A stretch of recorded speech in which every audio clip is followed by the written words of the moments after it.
It's Chris. Let's do this. Kickstarter, game found, crowdfunding roundup of the week. A little bit of a lighter week, which means it's a little bit shorter video, which means it's a little bit easier on me. So I'm not going to complain. Are you going to complain? Because there's still a couple interesting things that may fly under your radar if you're not paying attention.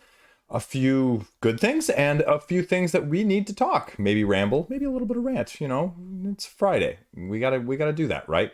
Yeah. That's all I got. Otherwise, preamble over. Thanks for watching. Do the YouTube thing if you're finally tuning into me and you haven't done that already with the YouTubes and the comments and the clicking and the subscribing-ish, and then let's just go right into it. Biggest winner of the week so far, easily, Soul Last Days of the Star. As I mentioned this past weekend, because I didn't do an upcoming video of what was going to be launching this week, because there are really only 3 things that we knew about, I just decided to publish my review of this game instead. And it's already over 100% funded on the first day, and that's really impressive. It's going to easily reach probably triple digits at this point. And, you know, there's this big Reddit debate going on, like, should I get it, shouldn't I get it? This is an out-of-print game, folks. It's been out of print for 3 years, and if you want a copy, get a copy. If you don't want a copy, if you don't want to pay the shipping, it's not going to be any cheaper or later. That's the bottom line. Elephant Laboratories is not going to be giving this to you at a cheaper price later down the line. They're not going through shipping. They're not going through normal channel distributions in terms of retail. And so if you're bulking over the shipping price now, you're going to bulk over it later. So you're either going to pick up a copy right now or you're not. And that's okay. This is a really, really good game. This is a Euro-style, semi-abstract-ish game with very strong mechanisms of just 3 actions and 4 things you're building. That's going to have, as other people have commented, a high positive interaction on the board, meaning there's not a whole lot of take that. You can completely eliminate take that if you choose to not use special card powers that bring asymmetric abilities to the game. You can choose which ones you want, and the variability is there because there's tons of them you can choose from that are going to give a different dynamic to the game as a whole. But what are you doing in this game, right? I haven't even talked about that. Basically, you're spaceships that are circling this dying sun, and you're trying to gather enough momentum, i.e. victory points, in order to escape the dying grasp of gravity coming from this sun. And if you have the most momentum at the end of the game, you win. Now, there is a solo, there is a cooperative, but the main version of this is competitive. And it just gets more and more dynamic the more ships or the more players that you add, because you can see that this crowded board gets even more crowded because you can use other people's buildings that they build and other people's passages as you dive your little ships down closer and closer and closer to the center of the sun in order to get more resources, in order to build more, to gain more energy, as well as to gain more momentum. Ultimately also sacrificing your little ships into the center of the sun to score points that way as well. That's what you need to know. And if my impression isn't good enough for you, that's completely okay, because Cole Worley, yeah, you may know him from other games, put out a review as well, and you can check on his thoughts and see if he disagrees with me. Spoilers, he doesn't. So if you're looking for this game, this is going to be your best chance to get it. This is going to be what you're looking for and what you need to know. Now, they're offering an insert with it as well. That's going to be a little bit of a $20 price point increase there. Take that for what you will. You know, if you're one of those people that likes it, there you go. There's an extra. It's going to be a wooden insert though. So, I mean, again, it's going to be a little bit of a heavier insert. But if you're like me and you're not too big or keen on inserts and you don't mind having a bunch of stuff in plastic baggies all over the place, boom, there you go. Save yourself 20 bucks as well that you can use for shipping instead, right? There you go. There's your spoiler tip of the day. There you go. Everything's there. No gameplay changes. Everything you need to know is on this page. It is a unique game. It's a, couple of years old, 4 or 5 years old. And does it hold up? Absolutely. Absolutely holds up. I have no qualms about saying that with a first-hand copy experience. So take that for what you will. Everything else is on the page here as well. There's my video click review if you want to check that out as well. And everything else is on the page. So this game has a good pedigree. It has a good reputation for a reason. It's a very solid game. As I compared it to my video, it reminds me very much of things like Concordia, as well as, what's the other one? Hansa Teutonica. I'd look at my shelf to figure it out. Not in the sense that like the actual mechanisms, but the sense that it's doing a lot with a little. Like I mentioned, 3 mechanisms that you're taking on a turn-by-turn basis, and only 4 things you're building. And how you utilize them, how you dynamically interact them, that's where the depth of this game comes from. And that's why, if you're looking to get it, again, definitely give it a look-see. The other one we have is Button Shy. Button Shy is launching their latest solo game. This is Numbsters. Basically, it's a solo hand game where you have monsters that try to eat other people, and you're trying to slowly have your hand eat itself, if that makes sense. You're going to have a hand of cards, or a stack of cards, as it says, and you're going to be slowly drawing from this deck, putting them on the top. And you have this pink card right here in the middle that's going to be the mouth, and you can't let the mouth get to the top, and so you constantly have to replace things. But if you don't readjust on your turn, because the action that you take on your turn is you can adjust 1 card anywhere, or you can swap 2 adjacent cards. And so as you're taking that action, you need to make sure that that mouth doesn't get too hard at the top, because the active power that you use on a turn-by-turn basis as a special ability, because all of these cards have special abilities, is going to be the one on the top. But if you use it, then that one on the top, as you can see here, gets shuffled to the bottom, which brings the mouth card a little bit higher to the top. And if the mouth reaches the top, well, game over, you lose. But if you can have all the other cards eaten except for one, then you win. That's it. That's everything you need to know. With other Button Shy games, they usually offer a little bit of a special down here. They offer some add-ons as well with some of their Pledge Manager. Usually you can get in some of their other stuff that will be available. I mean, they sometimes offer this stuff. Battle Crest, I have a copy of that. Sometime we'll review in the next month or so. Wild Tales is the next upcoming one as well, which is going to be a 1 to 2 player campaign game in the Button Shy style of things, if you're familiar with that. So give it a look-see. There you go. $8,000, killing it. It's only gonna be a 10-day campaign. Give it a look-see. Now let's get over to the rant, ramble, and rave. Queen, I want to like you, Queen. I want to have a good conversation. I want to support your products, but I just have a hard time fathoming some of this stuff, right? Like the timing of this one makes absolutely no sense. The timing of it makes no sense. The pricing of it is whatever. And it just is weird. And I have very strong mixed feelings on it at this point, as you can tell. This is a reprinting-ish, but not really, because there's only limited quantities of these classic editions of all of the 4 Feldian games from this new city collection, right? Marrakesh, New York, Hamburg, and Amsterdam.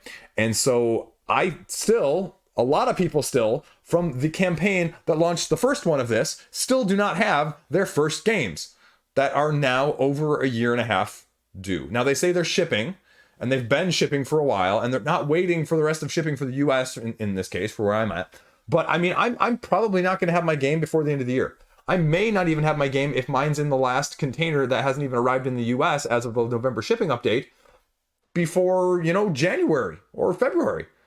And you've got another campaign, short order, launching here, that it just seems like you're not really trying to necessarily produce a lot more, but you're kind of emptying stock too, because all of these individual levels and even the all but non-classic bundle here are limited.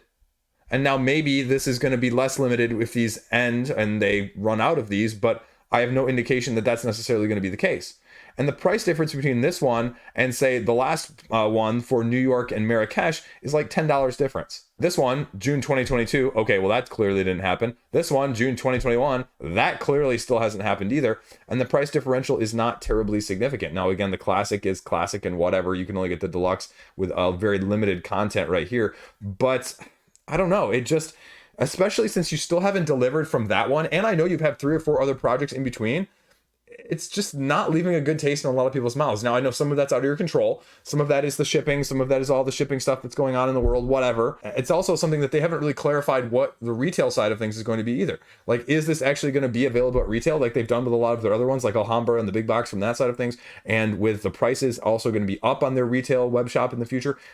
I don't know. I mean, we go down to the shipping chart here. I want to, potentially get something like Marrakesh, right? But I can't justify the fact that basically 2 people in the world have played the game in terms of reviewer content, and no one else really has potentially significant amount of their games yet.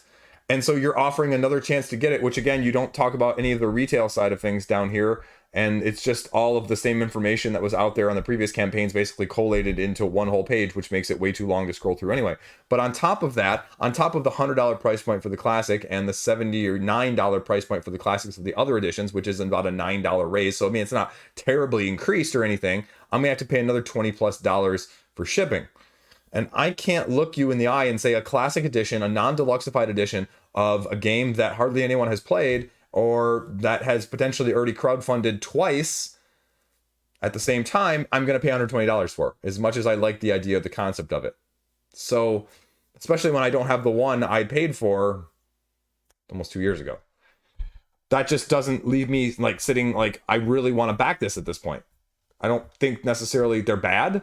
I've seen people express both ways that they want or they prefer Hamburg and they prefer Amsterdam and whatnot. I haven't heard anything about New York, really. Marrakesh seems to be very divided. People either love it or they're kind of meh on it in terms of the Feldian games.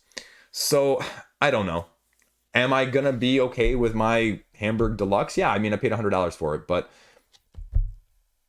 is it going to entice me to get anything else? Not really at this point. And if you want one of these, I mean, the problem is, apart from the videos that were basically out for some of these other campaigns with just a splicing more of like, this is their page, actually, Queen's page here, right here, and they've got listings for all of these. There's no information on here whether or not they're going to actually be coming to retail or what the price is. They've just got them listed for some reason. There's not a whole lot of other information on these videos or the content here to give you some thought or some more hands-on, right? You've got gaming rules here. There's a board game rambling down here with Marrakesh, I think, but that's pretty much it. So I don't know. I just, without any more information, without any more specifics, I just have a hard time doing it. And yeah, I mean, it's going to fund and they're going to sell a few more of these copies, but I don't know why also the timing of it has to be right now. And why not you don't wait until at least people are actually having their copies and you can at least spark some debate or some interest in it saying, hey, this is actually worth it or not. And I guess that's the risk, right? If people say it's not worth it, then this campaign is going to have a lot more trouble. And right now it's an unknown, so you're banking on the unknown, which is a FOMO factor in that sense. And I don't really like that. But I will say that if you're looking at it and not getting it, if they do sell it through the web shop, like I mentioned, with like Alhambra, the big box, and a few other others, it will be more expensive. Take that for what you will. That's the reprint of the classic edition with a little bit of everything here from Queen Games. There you go. Next up, what do we have going on? It's Megalomania, the card game, a trick-taking card game. And I'll tell you right now, there's not enough information on this page. You have to actually go to the Board Game Geek page or go to the Board Game Arena page to actually find the link for the rules. And so I wish there was a little bit more on this page right now, because all it says is trick-taking with missions and objectives, right? And then Rado gives in a quote, and then these guys give it a quote. There's a little bit of a how to play video here from the Game Boy Geek, and that's it on the page. A little bit of components and a little bit of why you should get it with a little stretch goal and a little price. And that's it. Like, I wish there was just something else more on there, because the concept is a rather intriguing concept. It compares it to The Crew, where this is not a cooperative game, but it's a 2 to 4 player competitive game. And you can play 2, 3, 4, or 4 with pairs. So 2 versus 2. And you're going to be trying to win the most points over 12 rounds. And on these 12 rounds, you're going to be flipping over mission cards that are going to be either fixed scoring points, like, okay, if you win this mission, you get 4 points. If you win this mission, you get 6 points. Or depending on how you do in this mission, you're going to get X number of points. Or depending on how you do in this mission, you could lose X number of points. Now, I'm not sure if it's actually a lose. I'm making that up, so it might not be a lose, but take that for what you will. But that's the sort of thing. And then they have a preset round order that's going to determine what the trump or the dominant, quote unquote, card type is, right? And so then you know what it is going to that. You flip up the mission, and then here's the tricky part, and here's why they say it's deeper than The Crew, is because before you play any tricks, you know what the mission is, you know what your cards are in your hand. There's going to be like 15 types of cards, maybe 12 different types of cards, I'm forgetting how many, but each of them also are going to have asymmetric special powers that are going to affect how they're played or how they interact on when they're played. But also, you're going to have the choice of one of 4 different resources that are going to be gathered each round individually that you have to pick from, that are going to affect then how you can play, because your cards are going to require crystals or energy essentially to be able to play their special powers versus their, just regular numbers. And so if you have enough, then you can play it if you choose to. If not, then, well, obviously you can't play it. That's the name of the game. Like I said, you play it over 12 rounds, and the one with the most points at the end of the 12 rounds wins. I can see the appeal of it. I can see this could be an underrated, underappreciated gem that, I mean, again, probably isn't getting enough publicity, but it needs a little bit more on the page, because the page is not the most enticing in the first place. You get by that, I think you've got a really intriguing premise, and for the price point, it very much reminds me of The Crew with a little bit more going on. Now, that's the question, though. It's competitive, though, and more going on. When I play The Crew with other people, they have enough trouble, especially people that are not used to playing this style of game, this trick-taking style of game, or even modern board games, enough time or enough energy wrapping their head around it. And so adding more might be a little bit detrimental in the same way. So that'd be the only concern I'd have, but that's Megalomania. Now, next up, we have Pole Position, the ultimate racing game. This has $25,000 raised in already less than 24 hours. And it has multiple tracks that you're going to be playing on as these asymmetric race car drivers as you go along, braking, engines, tires, line of sight, all of those sorts of things that are affecting how you're going through these corners and curves, as well as an auction bidding mechanic that's going to be utilized when you're trying to overtake someone. But if you both bid the same number of skill points, then you can run into each other essentially and cause a crash or collision. So that's the gist of it, and it has a little bit of everything, including variable time management and breakdowns that are going to happen along the way. I don't really know enough about this. This is definitely not my type of game. This is something I would be like, okay, playing, but this isn't something I'd look for myself personally. I actually picked up a copy of Heat, as well from retail. So I will hopefully having a review out before the end of the month to give my thoughts on that. But that's about as deep of a racing game that I'm looking for. And so this, for something that is a little bit deeper, is probably not going to be for me, but it has a lot of elements that make it a lot more complex. But the question is, and this is where I, sort of lose my specialty, how does this compare to half a dozen other racing games that I've seen on crowdfunding in the last year, or that are already out there, that are already established, that we've talked about in the past previously? That's the big question, I have to say. And this is the cost point. It's going to be right here for 65 euros, gets you in. 130 gets you everything, including all these extra maps that I mentioned as well. Do you need all the extra maps? Are they going to be balanced? That's always a question or concern. Here are a bunch of stretch goals that they're going to be hitting with some exclusives, so that's the other reason you get it now. But that's pole position. That is another racing game from another style. We don't see a lot of it, but when we see it, it seems to be doing well. So take that for what you will. It's funding. There you go. Last up this week, I know, last up already, we're talking about Arabella over on GameFound, an 18XX rolling right. Now, there's a new combination you've probably never seen before. 18XX rolling right, 1 to 4 players, getting the most victory points, utilizing the 18XX mechanisms of trains, stock, dividends, things like that you're familiar with, but taking it in a little bit more of a different direction. Now, it's got 4,000 euros raised, but it's got a relatively high price point, especially for a rolling right of 14,000. They actually address the cat. I know, the elephant in the room, i.e. the cat in the room, is they say, well, we're trying to make 18XX games not seem heavy and long, and so we used a cat as a mascot, essentially. So what you're doing is you're trying to get the most victory points by building tracks, connecting those routes, trains, shares, income, dice, modifiers, everything that you need in that way. The biggest issue that I have with it probably is because when you go down to the rewards here, it's 40 euros for a copy of a roll and write, right? This better be the best roll and write in your collection. That's expensive for one roll and write. So that's where I can see people having a lot of hemming and hawing. And the other aspect of things is, even within the EU, where I'm assuming this is, based out of, it's going to cost you almost $20 more. So you're talking $60 for a roll and write. And that's not a cheap penny. And everywhere else in the rest of the world is going to be 25 to 35. It's not insignificant. So there's not a whole lot else on the page. There's a rule book. There's a game flow that it runs you through as well. But give the rule book a look-see if you have any interest in this whatsoever. I mean, the 18XXers pay a good amount for those games, but it doesn't appear to have the same crossover effect as they do often. So we'll see where it goes. I mean, it's an interesting concept. Arabella, check it out. Last one, wasn't kidding about that one. So short and sweet this week. Video roundup is a nice thing. There's not a whole lot of other announced games for December. So the next couple Saturdays, I will probably having something else in that video's stead. I will probably be having at some point, I don't know, I always hate doing the best of 2022 before, the year is out. So I might wait until January for that, but there will definitely be an upcoming 2023 crowdfunding campaigns that I'm interested about or intrigued about, or that you should have on your radar. So that will definitely be coming out. Look back of the last couple months as well, and let me know what you think of stock up, stock down for post crowdfunding campaigns. We're going to have the month in review a year ago as well. And once we hit the new year, in addition to the 1 year look back, we're going to have the potential for a 2 year look back as well. And maybe we'll throw in some value. I've got a whole new name for that as well, but that's a whole different thing. No spoilers there because someone will steal it. That's all I got otherwise. So if you're interested, let me know what you think. Let me know where you're at. I am reading rule books this week. I am going to also probably have a video out next week of Frosthaven. My early impressions on Frosthaven.